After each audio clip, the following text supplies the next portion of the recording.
Every country operating high-speed rail has their own legacy as to how it started, but Sweden's is far from over.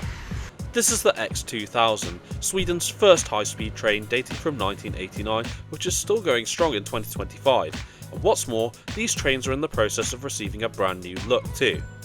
I'll be taking you with me as we explore this brand new interior and the story of this iconic high-speed train on a journey from Malmö, Sweden's third largest city, to the country's capital city, Stockholm. Now join me as the journey continues.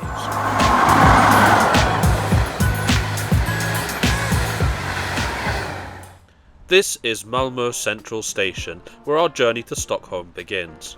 Much of the station's original facade from when it first opened in 1872 still remains, though as can be seen here, it seems as though some modernisation or restoration work is taking place from the amount of scaffolding from the main station entrance, which is just by the bus station.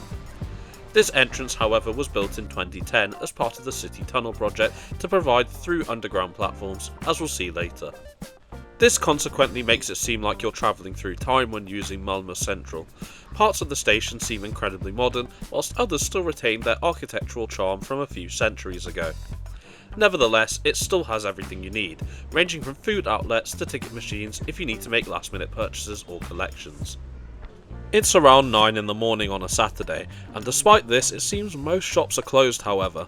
This also includes the Malmö Central in the old station building, which doesn't open until 11 AM, and even the SJ Lounge, which I have access to, as for some reason this is closed on Saturdays. I'm sure someone in the comments will be able to let me know why this is. But anyway, the combination of both domestic and international traffic here makes Malmö Central one of Sweden's busiest railway stations, serving around 17 million passengers a year.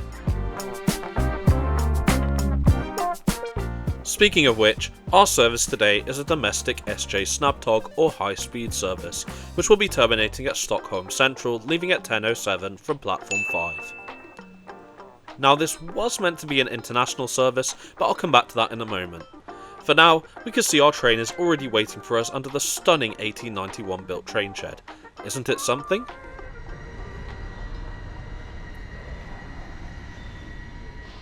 This is the X2000, the backbone of Swedish high-speed rail for the best part of 35 years. A total of 44 sets were built, with the first sets entering service in 1990, and have been used by Sweden's state-owned operator SJ since then. Each train set is fitted with a tilting mechanism, allowing it to take corners faster, as we'll see later in the trip, with each train set featuring a power car and 5 or 6 intermediate passenger cars, the leading one being a control car. You may also notice the sharp snowplough just here, which allows the train to deal with the harsh snowy conditions as can often appear in this part of the Nordics. Nowadays, the X2000 is the mainstay of services from Stockholm to Gothenburg, Malmö and Copenhagen, with other routes now being in the hands of SJ's X55 Regina units, which I'll be releasing on the channel in due course. One can be seen here preparing to leave to Gothenburg, just before our train. Whilst the train is being cleaned, we can talk about something you may have noticed already, in that this particular X2000 is newly refurbished. SJ is currently refurbishing its entire fleet of X2000 sets, which features a revised seating layout, a new external livery, as well as a brand new bistro, which we'll of course look at once we get on board. It does look like some areas need to be looked at again though. As a comparison, here's a refurbished set compared to a non-refurbished one. Which do you prefer? I know what my favourite is. This refurbishment, however, has experienced delays and subsequent knock-off issues. My train was originally meant to start its journey in Copenhagen, Denmark, where I spent the night. However, the delay of the refurbishment programme has resulted in all SJ Snabbtåg services between Sweden and Denmark being indefinitely suspended due to a shortage of available X2000s, with passengers instead having to use the Øresundstog commuter trains from Copenhagen to alight at Malmö and connect with the SJ service there to continue to Stockholm. Having been up since 5 this morning, it's safe to say this has turned into quite the adventure already. Now on that note, I want to talk about today's paid partner, BetterHelp. BetterHelp is an online therapy platform specialising in providing convenient therapy. Now it may not sound like it, but a lot of the time my mental health experiences a lot of peaks and troughs, especially recently with a lot of events going on in my personal life, as well as the pressure of meeting deadlines and obligations for both the channel and my full-time job. Whilst I also tend to show the positive aspects of my travels, there are also negative aspects as well, such as having to deal with last minute schedule changes to plans made months before, as well as spending long periods of time away from family and friends, given I do the majority of my trips by myself. One thing I find helps me is speaking to someone. BetterHelp uses qualified and experienced professionals to provide a convenient online environment, which is helpful considering I know more than anybody that making that first step is incredibly difficult. To get started, simply fill in a questionnaire stating your requirements and they'll match you to a therapist as soon as possible. Don't feel like your therapist is an ideal fit? No need to worry.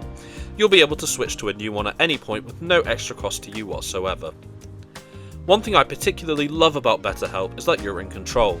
It's an incredibly versatile platform, allowing you to schedule sessions on your own time and accord, as well as choose whether you want to do sessions by call, text message or video chat as you see fit. If you feel like you could benefit from therapy, then please give BetterHelp a go.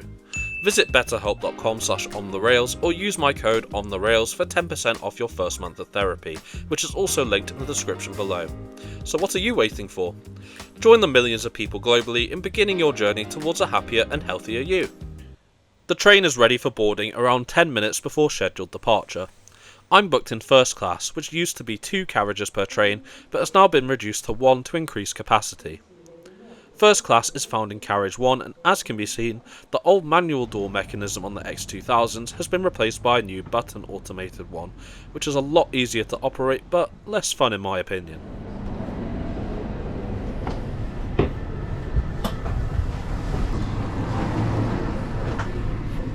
First class is laid out in a 2x1 configuration and I have to say it looks absolutely fantastic, especially compared to the old interior which is starting to look pretty tired as you can see.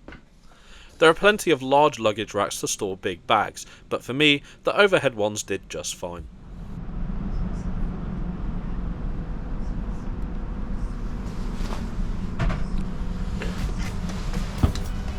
Our route will see us travel from Sweden's southern tip north as we make our way towards the country's centre. We make several stops en route such as Lund, Linköping and Norrköping as we gradually make our way towards Stockholm. Our journey to Stockholm's central station will take us almost 4.5 hours, covering 617 kilometres, with an expected arrival of close to 2:30 this afternoon.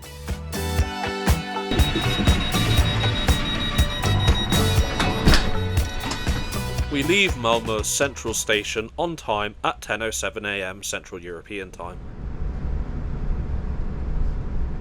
We soon after merge with the City Tunnel through link as we pass one of the maintenance depots for local and long distance trains serving the area. We then enter the main line towards Stockholm before calling at our first stop of Lund around 13 minutes later. Given how close this stop is to Malmö, our stop here is pick-up only, with travel between the two cities being provided by regional and local trains. Now that we're back on the move again, I think it's time to check out this refurbishment in detail, don't you? We'll start with the seat, which has received a very Swish looking maquette. Definitely one of the more comfortable seats I've tried on a train, with a slightly winged headrest which is perfect to relax in. Speaking of which, there's an automatic recline which is now controlled by the window side headrest. Just press the buttons to adjust how you wish. And for reference, here's the seat in its fully reclined position. There is also a button available for activating the overhead reading light, which is a lot easier than having to get up and reach from your seat. And of course, the aisle side armrests are foldable. I was at a table seat, which despite the train being advertised as fully booked, was free the whole journey so legroom wasn't an issue. This also features foldable sections to allow for better space and movement, and as for the solo seats, these include a very generous seat pitch and legroom, ignoring the Swedish magazine sticking out of the seat back pocket of course. The solo seats feature larger cup holders than you'd find on the table seats, which are similar to those found on the foldable tray tables just here, which is very large and can be extended further if you need, perfect to work from. One thing I've never understood about the Nordics is why their trains include plastic bags instead of personal bins, but anyway, this is here with 224 power sockets being either behind or in front of it, depending on whether you're at a solo or table seat respectively. There are also plenty of coat hooks on the window side and at the back of the seat, with draw-down blinds allowing the sunlight to be reduced, or the gloomy weather outside to be ignored.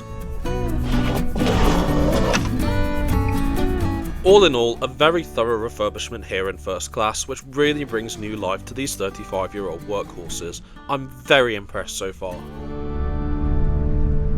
The line we're on now is the Södra Stambanan, or Southern Main Line, which is the main rail link between Malmö and Stockholm, joining the Västra Stambanan at Katrineholm, though we won't be stopping there.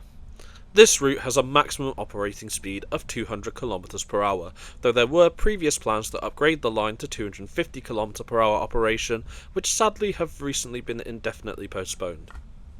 Here we can also see the train's tilting function in action, which allows it to maintain the 200 km per hour speed even whilst traversing the numerous corners that Sweden's railways have on offer.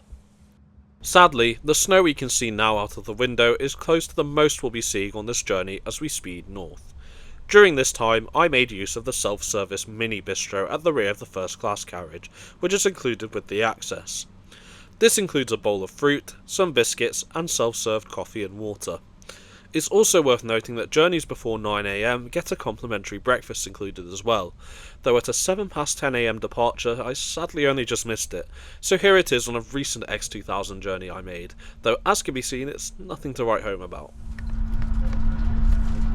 Alvesta is a major junction station on the route where the Southern Railway to Katrineholm and the coast-to-coast line between Kalmar and Gothenburg meet.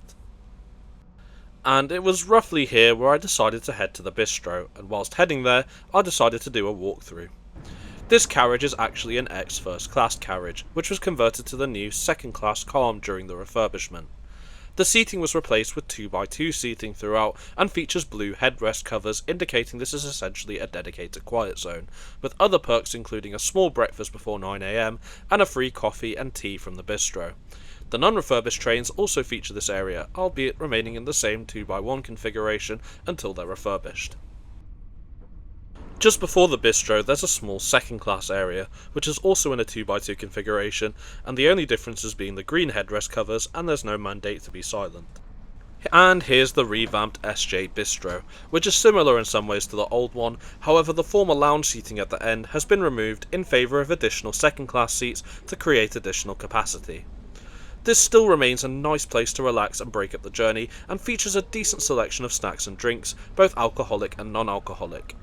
I picked up a few snacks from the bistro, and if you want to see the full menu yourself, I've linked the menu in the description below.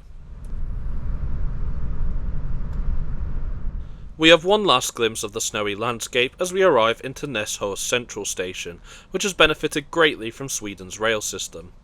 Prior to the country's implementation of rail transport in the mid-19th century, Malmö was a rural village, but due to its central location, it quickly became an important railway junction linking the lines to Katrineholm, Hallstatt, Oskarshamn and Kalmar, with this being the only Swedish junction where railways in 6 different directions meet.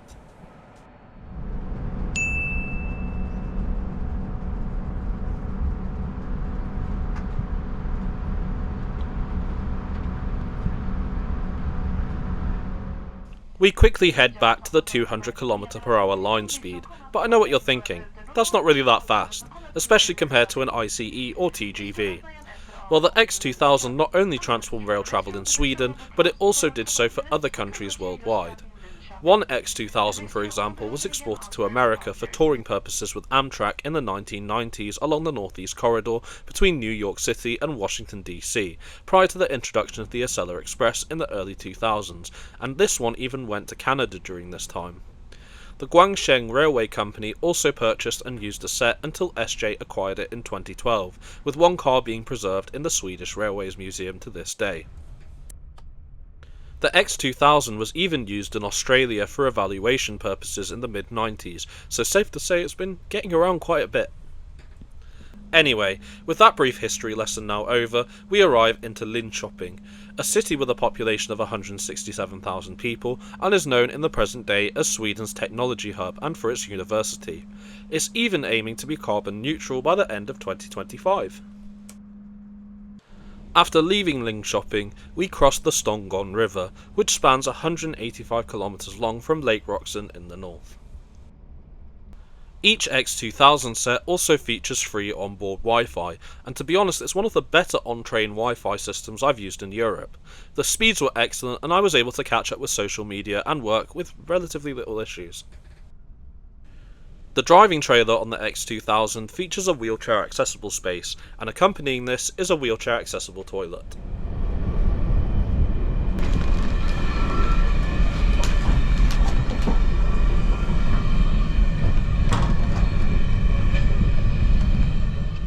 I found this to be relatively clean and very spacious. I'm also a fan of the lighting. The toilet also features a baby changing facility and numerous coat hooks found throughout. Elsewhere in the train there are numerous standard toilets as well, with some also containing baby changing facilities.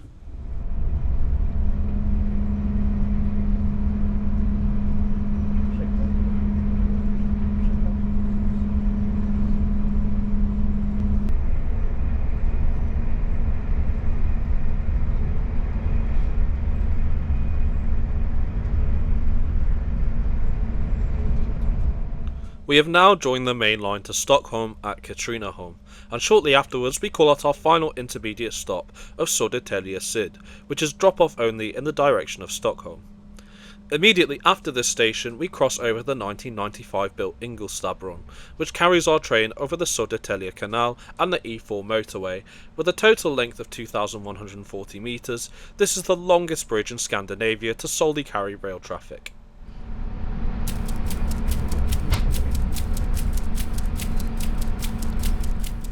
On the home stretch, we pass many of Stockholm's 57 bridges, and as we do so, I'll draw my conclusions.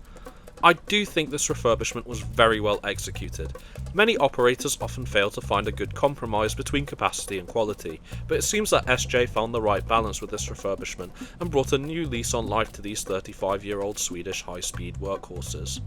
That being said, there are a few areas which seem like they needed to be fixed, but here's hoping the rest of the project returns back on schedule soon and that full services can be restored.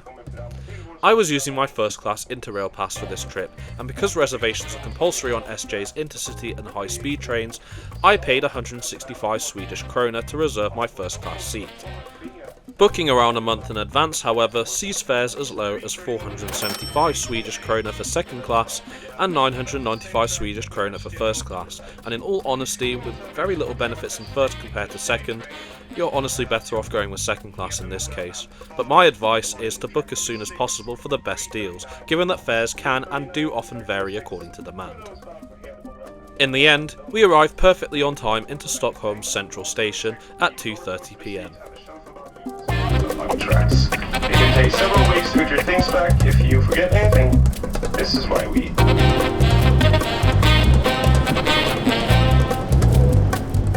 Now you've heard from me, I want to hear from you. Have you tried the newly refurbished SJ X2000 yet? Do you think it's an improvement on the previous interior? Let me know in the comments. I hope you've enjoyed this video, and don't forget to like and share it if you did to aid the channel's growth, as well as subscribe to the channel and turn on notifications for more content such as this weekly. Okay, I'm now off to the hotel for a rest, as it's been a long day to say the least. Thanks so much for coming with me on this trip, and I look forward to bringing you with me on my next one.